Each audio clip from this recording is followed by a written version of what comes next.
जब हमारे पास unbalanced chemical equation थी तो क्या जरूरत थी कि हमने उसको बैलेंस किया। तो why do we need to balance a chemical reaction. तो ये आपका बोर्ड एग्जाम में क्वेश्चन आ भी सकता है। ये आपका क्वेश्चन है, why do we need to balance a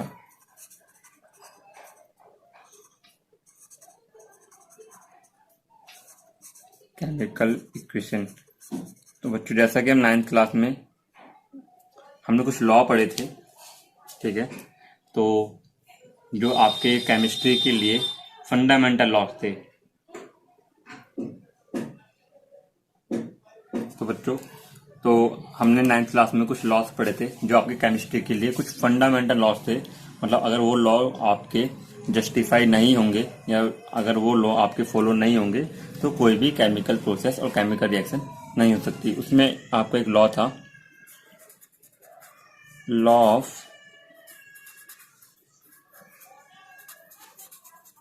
conservation of मास। ये आपको लॉ पता है। ये लॉ बोलता है आपका मास neither be created nor be destroyed in a chemical reaction। तो बच्चों, मास को ना ही बनाया जा सकता है, ना ही आप उसे डिस्ट्रॉयड कर सकते हो, नष्ट कर सकते हो किसी भी केमिकल रिएक्शन में। तो इसी लॉ को जस्टिफाई करने के लिए हमको बैलेंस्ड करने की जरूरत पड़ी। जैसे कि हम पहले एक अनबैलेंस्ड रिएक्शन लिखते हैं।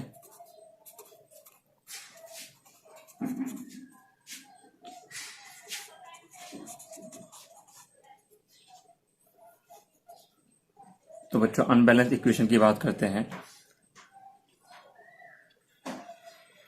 अभी हमने कुछ एग्जाम्पल लिए थे, तो आपके एनसीईआरटी के एग्जाम्पल लेते हैं। पहले बेसिक की बात करते हैं। H2 plus O2 2 H2O। बच्चों देखो, अगर हम इसके मास की बात करें तो यहाँ पे आपके दो एटम्स प्रेजेंट हैं हाइड्रोजन के। आपको पता है 1 हाइड्रोजन का जो आपका मास होता है वो 1 ग्राम होता है। तो आपके 2 हाइड्रोजन के लिए आपका हो जाएगा 2 ग्राम। आपके एक ऑक्सीजन का जो मास होता है वो आपका होता है 16 ग्राम।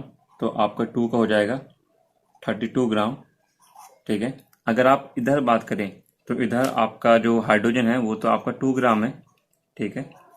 बट आपका जो ऑक्सीजन है वो आपका कितना हो गया 16 ग्राम, बिकॉज आपका एक ही आपका एटम्स इधर प्रेजेंट है ऑक्सीजन का। और अगर आप इधर टोटल रिएक्टेंट के मास की बात करें तो वो होता है आपका 34 ग्राम। और अगर आप इधर टोटल प्रोडक्ट के मास की बात करें तो होता है आपका 18 ग्राम।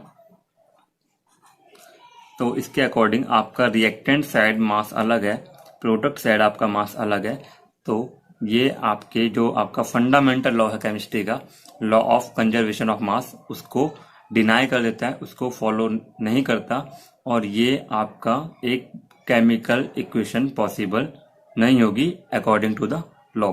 तो इस लॉ को जस्टिफाई करने के लिए हमको जरूरत पड़ी कि हम अपने रिएक्शन को बैलेंस करें और लॉ को जस्टिफाई करें। और इसका जो मास आपका डिसबैलेंस हो रहा है दोनों साइड अलग अलग एटम्स का, एंड टोटल मास उसको आप इक्वल करो।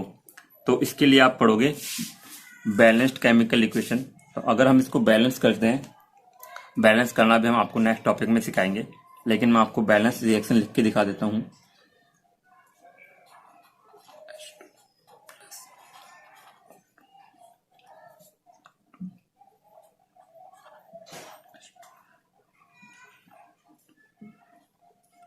देखो बच्चों, ये आपकी एक बैलेंस्ड रिएक्शन होती है वाटर फॉर्मेशन की, जिसमें आप हाइड्रोजन गैस और ऑक्सीजन गैस को लेते हो।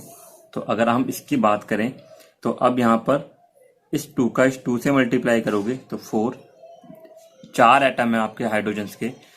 तो 4 एटम्स के अकॉर्डिंग आपका जो वेट हो जाएगा वो हो जाएगा आपका 4 ग्राम। यहाँ पर आपके 2 एटम्स है, वो हो जाएगा आपका 32 ग्राम। ऐसे ही आपके इधर भी आपके इससे मल्टीप्लाई करोगे तो आपका हो जाएगा 4।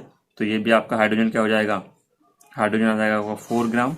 एंड आप इसका 2 से मल्टीप्लाई करोगे तो 1 से, तो आपका जो ऑक्सीजन आएगा वो आएगा 32 ग्राम।